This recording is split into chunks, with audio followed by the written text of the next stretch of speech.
వచ్చిన ఎంబడే 21,654 కోట్ల రూపాయలు 25,35,000 రైతు కుటుంబాలకు 2 లక్షల రూపాయల వరకు రైతు రుణమాఫీ చేసి దేశంలోనే తెలంగాణ రాష్ట్రం ఇది రైతు రాజ్యంగా వ్యవసాయం అంటే దండుగ కాదు వ్యవసాయం అంటే పండుగ అని నిరూపించి రైతు రుణమాఫీ చేసిన ఘనత మన ప్రభుత్వాన్ని.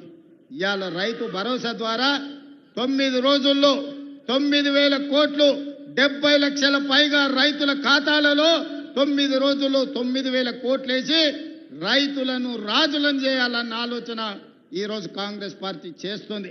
దాదాపుగా కాంగ్రెస్ పార్టీ అధికారంలోకి వచ్చిన తర్వాత 1,04,000 కోట్ల రూపాయలు రైతుల కోసం వ్యవసాయం మీద మనం ఖర్చు పెట్టడం జరిగింది.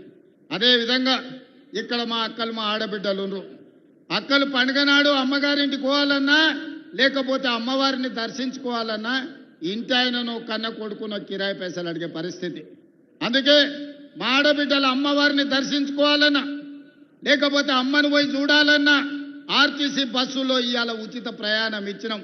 8,000 కోట్ల రూపాయలు ఉచిత ప్రయాణం కోసం ఖర్చు పెట్టినాం.